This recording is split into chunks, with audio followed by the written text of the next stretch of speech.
ASTM E1105 is a water infiltration test, most commonly called the chamber test, because there's a spray rack on the outside applying the rain and a chamber on the inside that allows for negative pressure or vacuum, simulating the wind.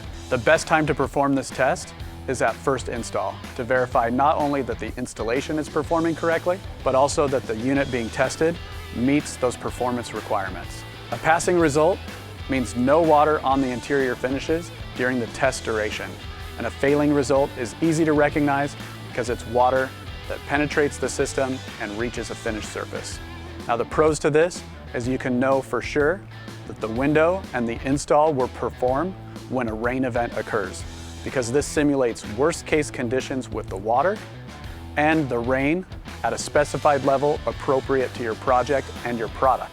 The cons to this is that it's an expensive test, and it's not always done by someone who's qualified or certified to do the test.